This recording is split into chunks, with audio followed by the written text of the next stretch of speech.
are lighting up all over the country. They call it the green rush. Marijuana has moved out of the back alleys and into the open. Happy Cannabis Cup, y'all. In some states, it's legal to grow, to sell, to smoke. And marijuana could be legalized in a city near you. So easy to get, and many think so harmless.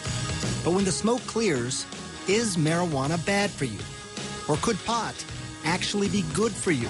Marijuana is better than all those pills for you in terms of treating? Yeah. I travel the world for answers. What does marijuana do to you? What does it do to your kids? A special investigation. Weed.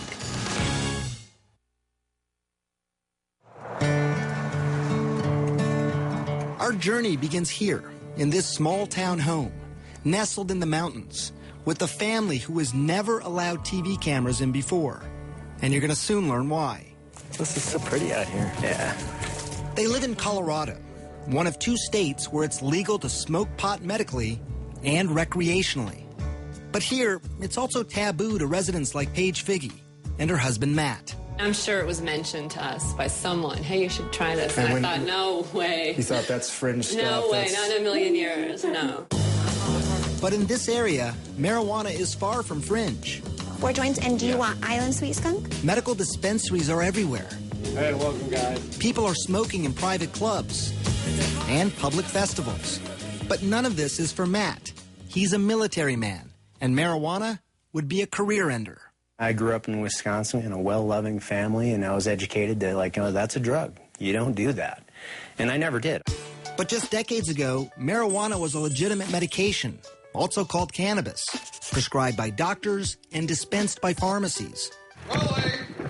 This is Harry J. But that all changed in 1930. A relentless warfare against Henry Anslinger, the United States' first drug czar.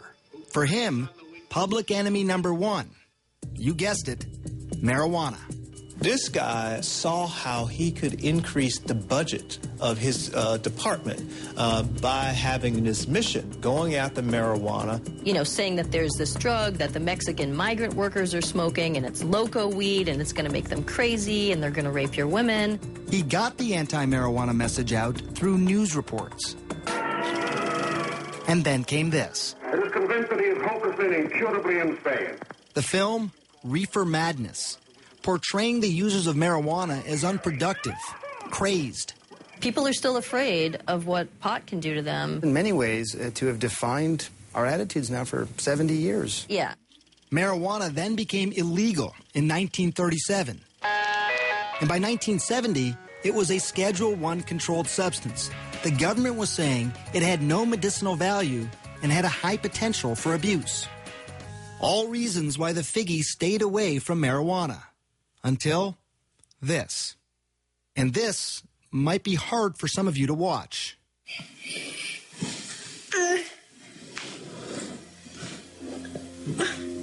It's okay, baby. This is their daughter, Charlotte, having a seizure. We just thought it was just one random febrile seizure. Nothing to really do, Right. no medications. It's a fluke. Right. A fluke made sense. After all, Charlotte, nicknamed Charlie, was born perfectly healthy, a fraternal twin to Sister Chase. Charlie always had big, big smiles. Just happy kids. Easy. Yeah, easy. Very much so. So it was around 3 months, you said, that when you first noticed that Charlotte had a seizure. I was changing her diaper, putting a new diaper on from after the bath, and her eyes just started flickering. It led to the first of many trips to the ER. They did the $1 million workup, the MRI, EEG, spinal tap. You know, they did the whole workup and found nothing and sent us home. No abnormal blood test, no abnormal scan. And developing normally, too. You know, talking and walking, and the same day as her twin. Nothing was behind yet. By the time she was 2, though, the seizures had become constant and started to take their toll on their once happy, joyful little girl. She started to really decline cognitively, and she was slipping away, and she just wasn't keeping up with her twin. The Figgies finally found an answer. It was awful news. Dravet syndrome. It is severe, intractable epilepsy. The seizures start during the first year of life and are unstoppable. difficult to control, and very damaging. Severe behavioral problems, attention deficit and hyperactivity, the self-injury, banging her head on the floor and pulling her hair out and like a possessed child. This isn't your perfect, happy Charlotte. It was a race against time. Many Dravet kids die young, in early childhood. Charlotte was almost 3. For the next 2 years, the Figgies tried everything. Strange diets, acupuncture, and dozens of powerful drugs like Valium, Ativan, phenobarbital. But nothing seemed to help. Even worse, some of the medications nearly killed her. After 1 dose, she stops breathing. And after 2 doses, her heart will stop. Did you have to do CPR then on her yourself? Yes. I remember when her heart stopped and I had her pulse and I lost her pulse. There was just nothing. The ambulance is on its way. She survived. You're okay. Mommy's here. But now it was fall of 2011, and Charlotte was 5 years old. When things were at their worst, she just sees all night, and the kids are sleeping either in my room or next door. They can hear the seizure scream all night, 50 times a night. And Chase would come in the morning and just, this is her twin, and just hug her and like rub her head and say, I'm just so glad you survived through the night last night. Matt had been deployed to Afghanistan, and the only thing he could do to help was start scouring the internet. And he stumbled onto this video of a child using marijuana. So how's everything going? Jaden had 4 days without a seizure. I'm like, wow, having success on specifically Dravet, this is interesting. It's natural. And while he couldn't ever imagine taking marijuana himself, he was now in the stunning position of recommending it for Charlotte. I was like, we need to do this. And I said, I don't know. Charlotte, there you are. And then Charlotte's condition got worse. 300 seizures a week, almost 2 every hour. She was not talking or moving, basically catatonic. As a last resort, doctors wanted to either prescribe a powerful veterinary drug used on epileptic dogs or put Charlotte in a medically induced coma so her brain and body could rest. For Paige, those were not good options. But maybe, just maybe, marijuana now was. But she was about to find out how hard that would be. This isn't go to the pharmacy and pick up your medicine. There was no protocol. When we come back, what will the Figgies do? And what would you do if this were your daughter?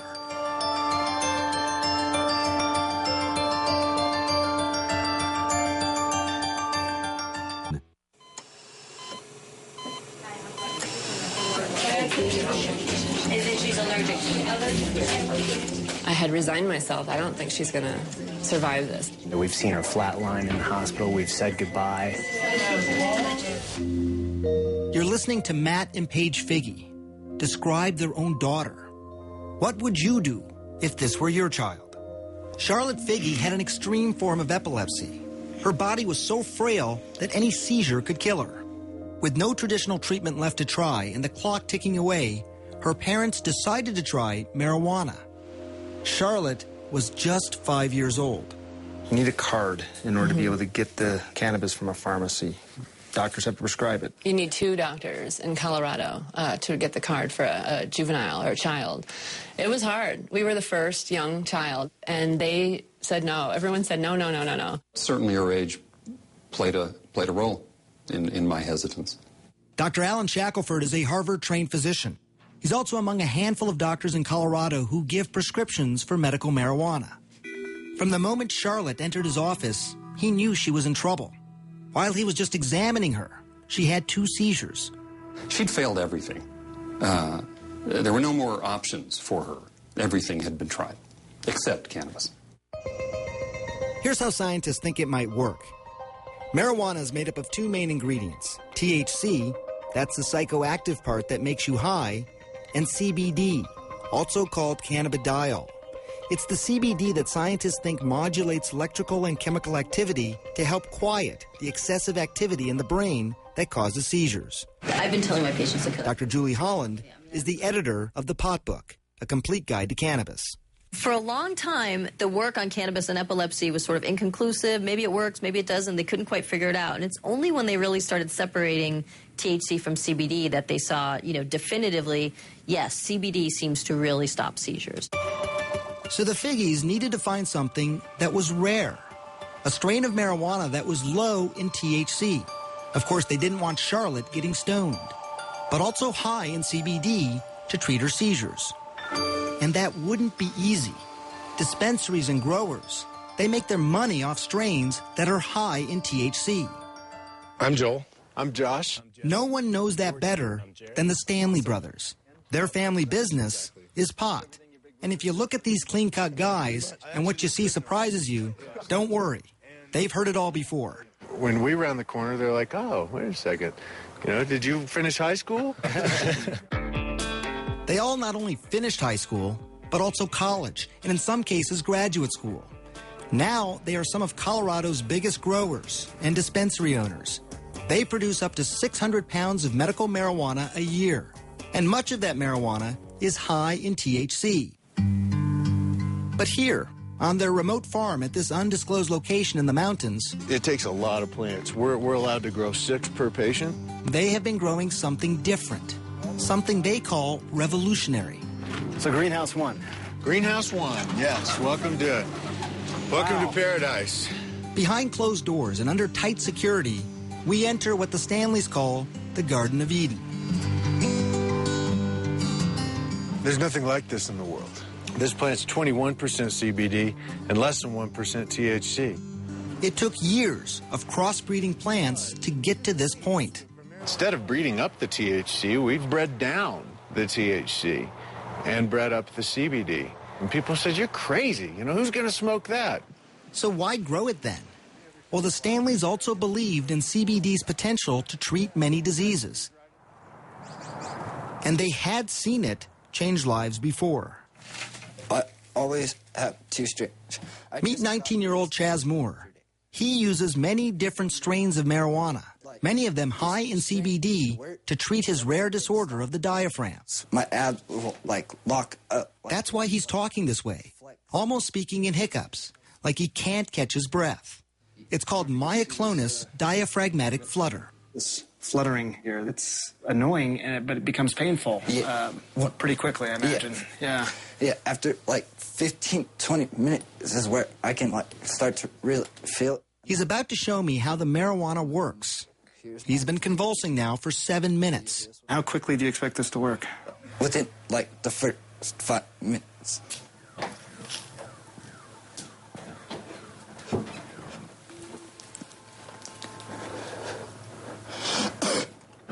And I'm done. That's it? That's it. It was actually less than a minute. Depending on the attack in the day, it'll work within the first couple hits. Hear how his voice is completely different. That attack lasted 8 minutes. But some have lasted much longer and happen as often as 40 times a day. And like Charlotte, he had tried so many things before.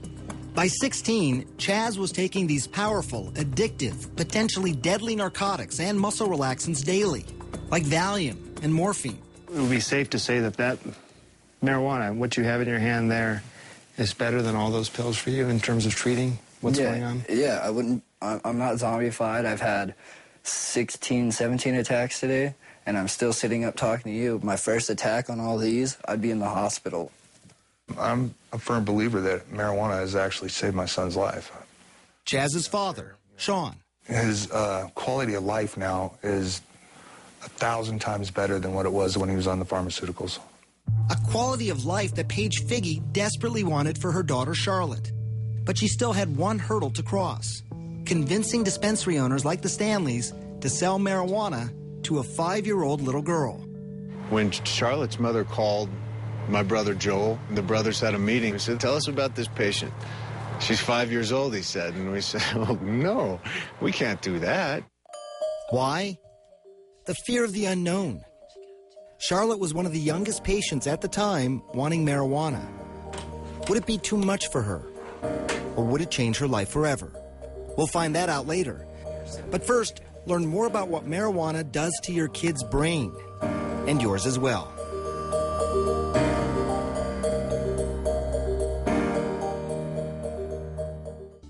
That's what I'm talking about. Y'all smoking or what? If you smoking weed, make some noise. Yeah. April 20th, Denver, Colorado. We like we smoke, we sing. Tens of thousands from around the country and the world lighting up legally.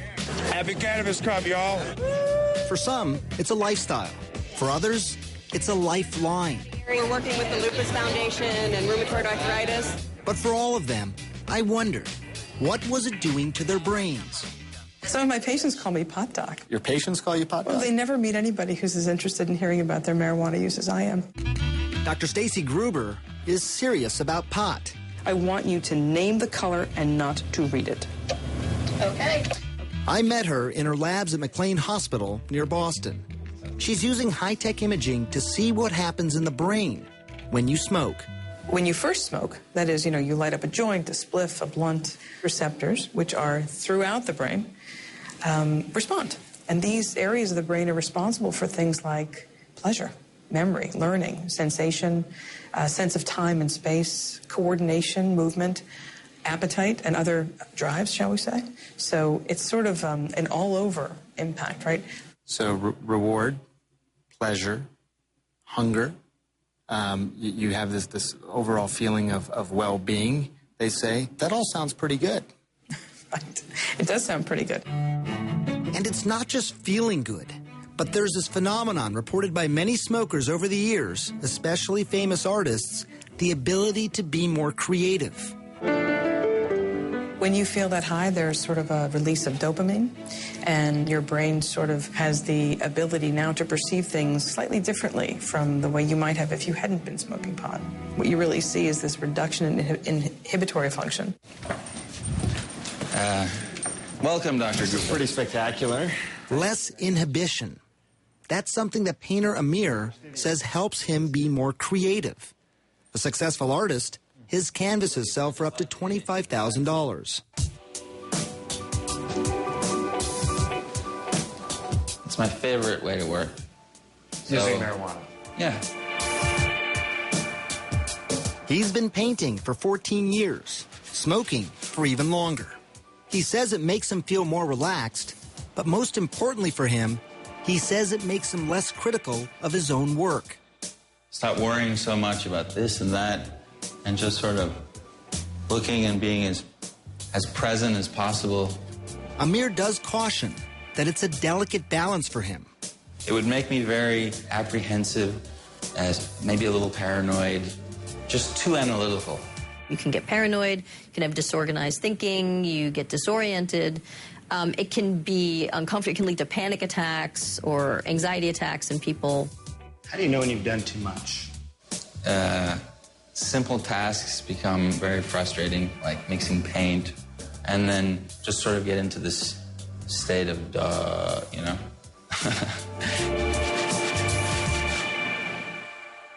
Now. And why that happens is exactly what Columbia University neuroscientist Carl Hart is investigating. Exhale.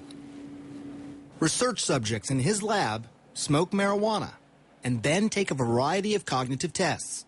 The effects will be disruption in memory, disruptions in inhibitory control. They will become slower at cognitive functioning, a wide range of things. These effects are temporary, but they're pretty pronounced and they are clear. And it's slowly becoming clear to scientists what part of the brain is most affected. It's the prefrontal cortex. It's very important for planning, thinking, coordinating your behaviors. There are tons of marijuana receptors in this region. And we think that marijuana, particularly in the novice, can disrupt all of those behaviors. An impairment that Hart cautions could be dangerous, especially when driving. You may prematurely hit your brakes. You may prematurely hit the gas pedal, a wide range of things. You may make a turn without looking more carefully. Look at this experiment done by CNN affiliate KIRO in Washington State. Subjects smoked marijuana and then drove. One was a daily medical marijuana smoker, and another, an infrequent weekend smoker. Relaxed and buzzed. The more the novice user smoked, the more trouble behind the wheel. Watch yourself, watch yourself. But interestingly, the habitual smoker didn't have as much trouble. I wouldn't pull her off the road, no. No, not yet. And that's something I witnessed firsthand driving around with 19-year-old Chaz Moore. The day that I spent with him, he had been smoking all day long. Do you feel impaired at all? No, I don't. I feel normal. Turns out when you test people who have a lot of experience with cannabis, you don't see many disruptions. But if you test people who have sort of a limited history with cannabis, you can see some clear, pronounced disruptions. Of course, no one thinks that driving when using marijuana is a good idea. But what scientists can't answer is if there is a safe legal limit, and if people who use marijuana daily as a medicine should be able to drive. How impaired are they? What is more clear, though, is the effect of marijuana on the young brain. What we see is a very big difference in people who begin to smoke prior to the age of 16 and those who smoke after age 16, what we call early versus later onset. Gruber's brain scans show that the white matter, those are the highways that help the brain communicate from one point to another, are impaired in those who start smoking early. Maybe there's underlying white matter connectivity differences. That's your concern, it sounds like, that those highways, those white matter highways, are just more disrupted in people who start smoking early. That's what we see. Perhaps not surprising, given what we know about the young developing brain. That's a very delicate time in brain development, and that's not a good time to be taking any drugs. Preliminary research shows that early onset smokers are slower at tasks, have lower IQs later in life, higher risk of strokes, and increased incidence of psychotic disorders. And while these studies are not conclusive, some scientists are still concerned because in 2012, 35% of high school seniors lit up.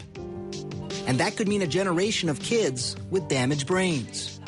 And many fear something else. I never really told myself I needed help. A generation of marijuana addicts. When we come back, the truth and the science behind what's being called a growing epidemic. And later, Charlotte's story, one of the youngest children to try marijuana in Colorado.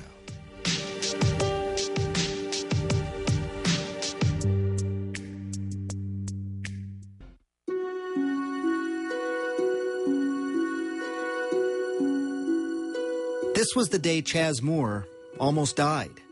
Pumped full of drugs like morphine, Dilaudid, Valium, to quiet a non-stop 48-hour attack. I thought I was going to overdose, and yeah, it was pretty bad. At his bedside, his father Sean watched his son go from being catatonic to what he calls high as a kite. How high are you on the morphine? I'm not high on. I've watched friends of mine die from taking the same drugs that he took. You see, Sean was a drug addict, and he had struggled for decades to get clean. It was scary. It was really important for him not to take these drugs if he could avoid them. If he could avoid them. I know how addictive they are. I've seen it. It scared the hell out of me. But Sean is not scared of marijuana, and neither is Chaz. This right here, I don't get sick off of it. I can't overdose. And Chaz is right about that. While there are fatal, accidental prescription medicine overdoses every 19 minutes in this country, there are virtually no reports of fatal marijuana overdoses. And it's perhaps one of the biggest reasons most people think pot is safe. In fact, a new study of children showed that by high school, only 1 in 5 think marijuana is harmful. That's the lowest number in more than 2 decades. And it's something we heard over and over as we traveled around the country. Not really that harmful. It has a lot of benefits. Not really too concerned about it. I think it's safe if you're a safe person.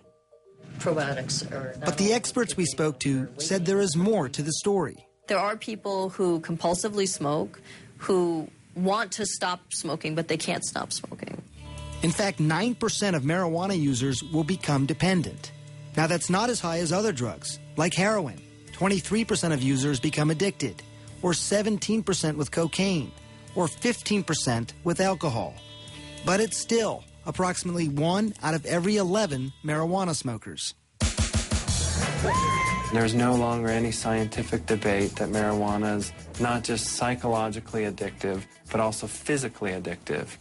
So give me an update. How you doing?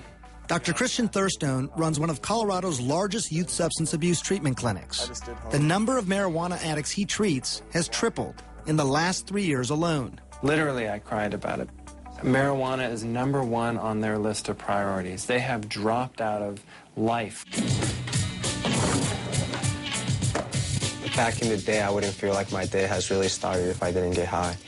Joel Vargas started smoking when he was just 13. By 15, he was smoking more than a dozen times a day. He stopped skateboarding. He even dropped out of school. I like getting high. I need to get high because my brain is telling me. Adolescents, starting at about age 13, have a pretty mature brain reward center, so they can experience rewards and pleasures the same way adults can. But the problem with that is that their prefrontal cortex, which helps people think ahead, control their impulses, that's not fully developed until age 24. That explains why adolescents are much more vulnerable. There's something else that addiction experts believe is likely happening in the brain. When you smoke pot, the feel-good chemicals that make up marijuana, called cannabinoids, remember them? They cause your brain to stop producing its own natural cannabinoids.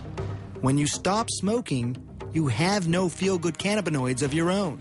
Until your body kickstarts production, you feel lousy. So many people smoke again to feel better. And today's marijuana could be more addictive. It has more of the psychoactive ingredient THC than ever before.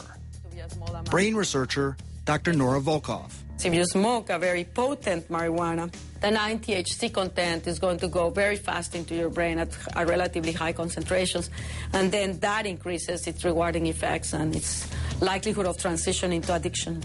So how much stronger is it? You see the barbed wire, obviously, on the fences. Well, I traveled to Mississippi, where marijuana is illegal. But here, on the campus of one of the country's oldest universities, Ole Miss, a huge stash of marijuana is under lock and key. This is our vault. This is some pretty tight security. I mean, look at this door. Mahmoud El Soli runs what's called the Marijuana Potency Project. What's the potency of this? This is about 8%. For 3 decades now, his team has analyzed weed confiscated from drug busts. This is 36% THC. You can smell it. It has a good aromatic smell. How much does this worry you? 36% THC, confiscated. Very, very dangerous material. For someone that is not experienced in marijuana smoking, take some of this and they're going to go into the negative effects of the high amounts of THC, the psychosis, the irritation, the irritability, the paranoia, and all of this. And while not all the plants are this high, there's no question he's seen a trend. In 1972, the average potency was less than 1% THC. Now, it's nearly 13%. Are people becoming more obsessed with high THC marijuana? I think so. They start out with a 0.5% or 1%, and they get a good high. And then as they continue to use that, it doesn't give them the same high anymore, so they seek either smoking more or higher potency material. It happened to Joel Vargas. After a couple of years of smoking daily, Joel eventually ended up in rehab, where he faced mild withdrawal symptoms like irritability, insomnia, nausea. It certainly isn't anything nearly as dangerous as abrupt discontinuation of alcohol. You know, for somebody like Joel, going into rehab is really about learning new behaviors, more than it is about sort of treating the physiological dependence or tolerance or withdrawal issues. Joel's been clean now for 6 months. But these kinds of risks, they don't scare off Charlotte Figge's parents. People ask us that a lot, like, how did you make that decision? It wasn't a decision. It was the next viable option. And some would say a radical option, marijuana for a 5-year-old. But it was an option they hoped would change her life forever. Baby. When we come back, Matt and Paige Figge finally give their Charlotte marijuana. The results are shocking. Next on CNN.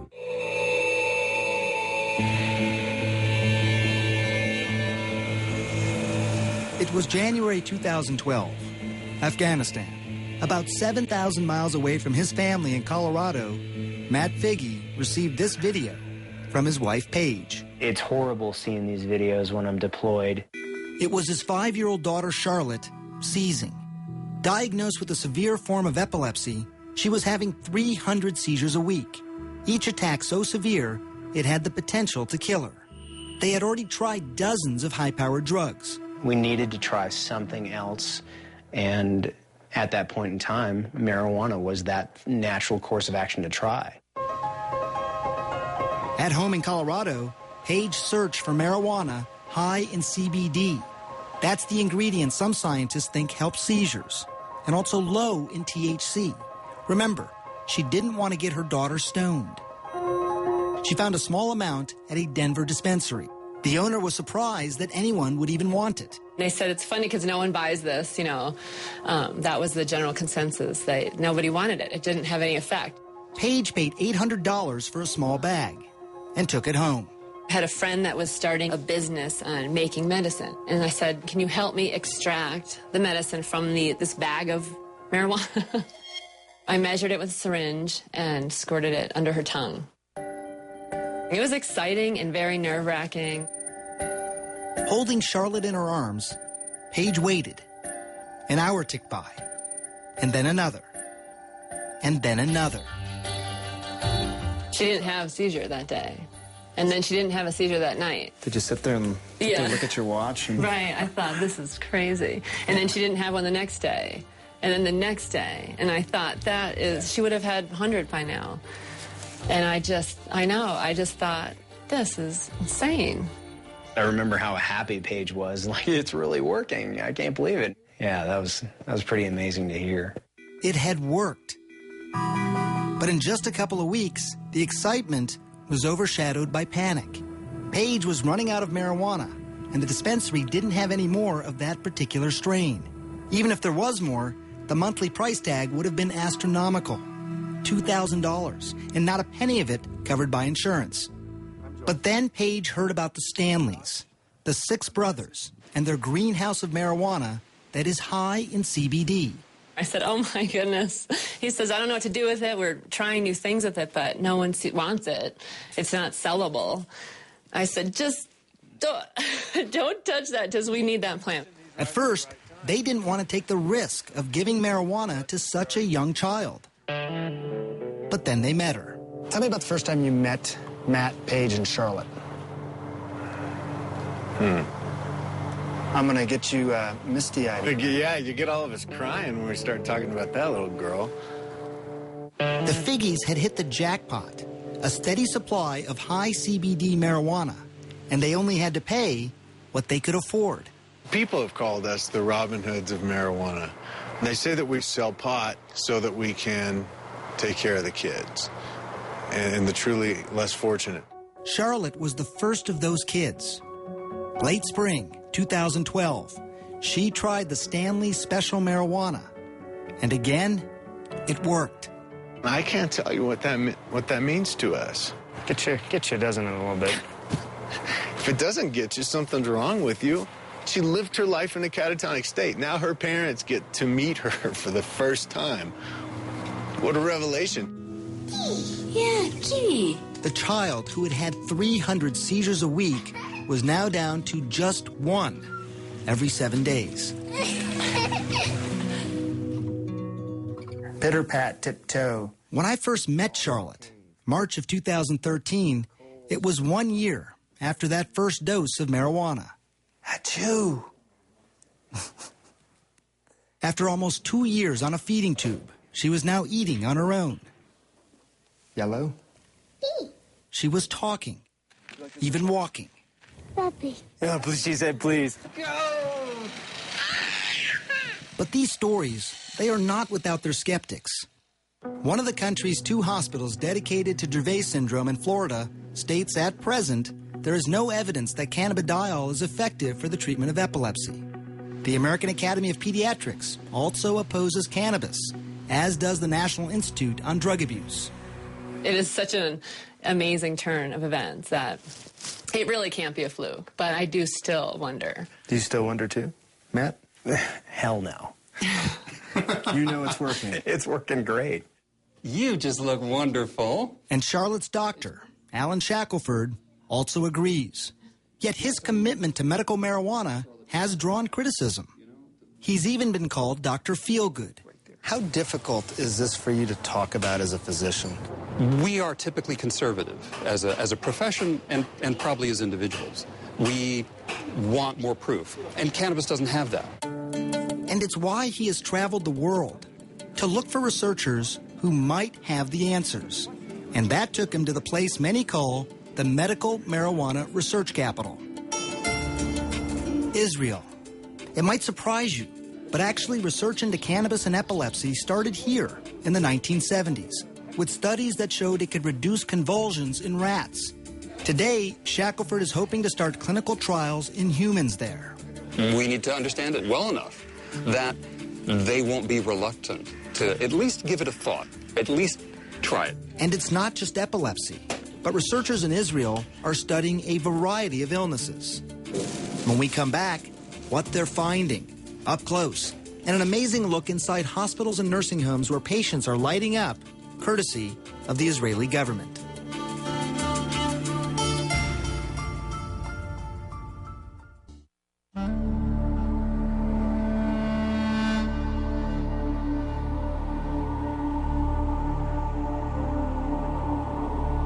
As the sun was rising on the ancient city of Jerusalem, the final leg of our journey was just beginning.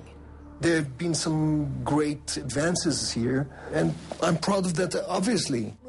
Dr. Boaz Lev is with Israel's Ministry of Health. Here, they have pioneered marijuana research. They were the first to isolate THC and CBD decades ago.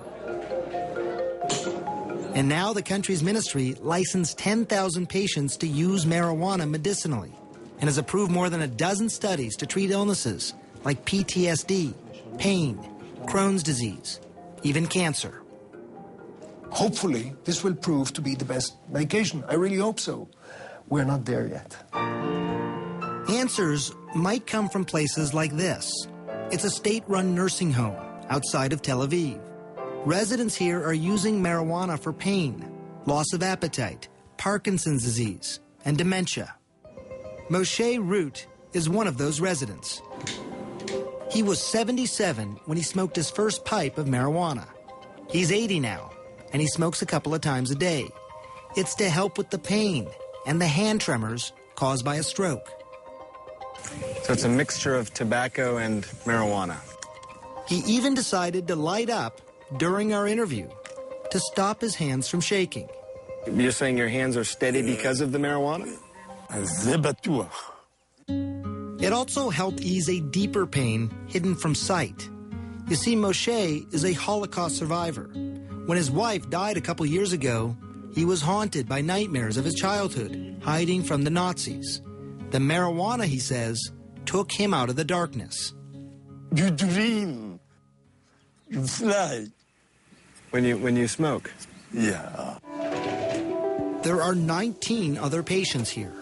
Scientists at Tel Aviv University are now studying their progress, and they call the results outstanding, including weight gain, improved mood, pain, and tremor reduction. But I can tell you as a doctor, it was my next stop that proved the most surprising. This is Israel's largest hospital, Sheba Medical Center. You put up your medical cannabis. Amashe is using marijuana to help him with the pain and nausea from chemotherapy. Filling up the spoon, so that's your medicine inside there. Of course. Now take it out, put up the nose. And he's doing it inside the hospital. How are you feeling? I really, first of all, in the muscle, in the leg.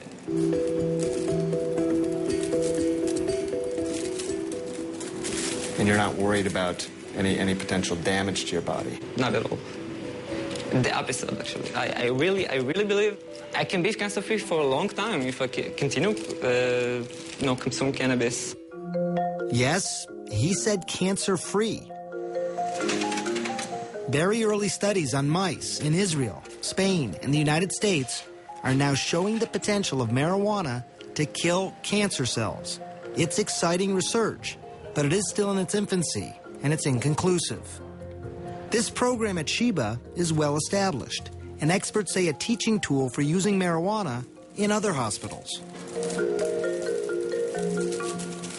Do you think this could happen in the United States?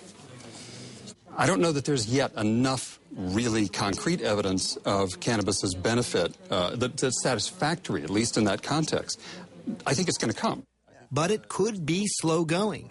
The FDA has been great at approving studies, but National Institute of Drug Abuse has been really stonewalling and blocking any studies looking at therapeutic effects of cannabis because that's not their mandate. Their mandate is to look at the harms of drug use. It's very easy to blame an organization. Dr. Nora Volkoff, who is the director of NIDA, says they are not standing in the way.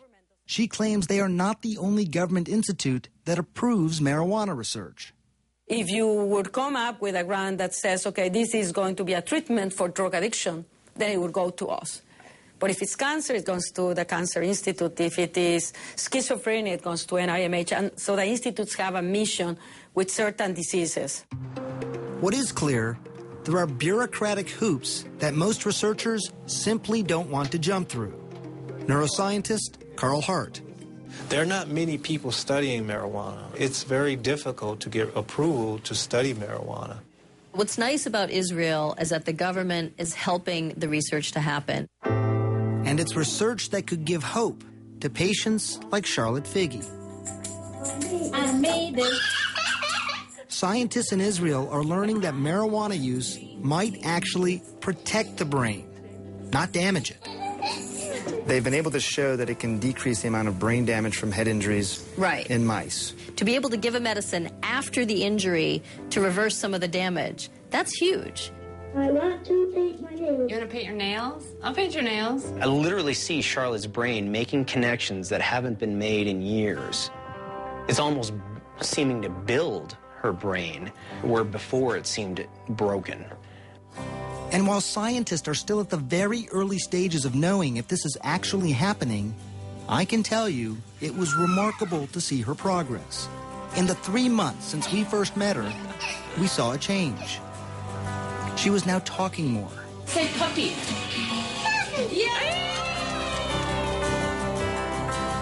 She's horseback riding. Good girl.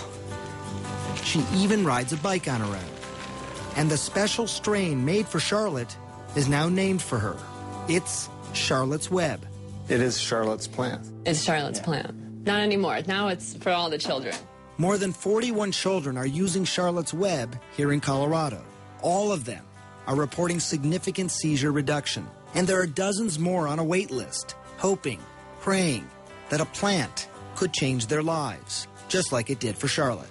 I'm going to get you. You both seem very at peace. I'm very at peace, yeah. Very peaceful. We've been given a great life. You know, it's unfortunate that Charlie has this Dravet syndrome. But thank God we've got something now that's working. She's doing so great today. Whoa.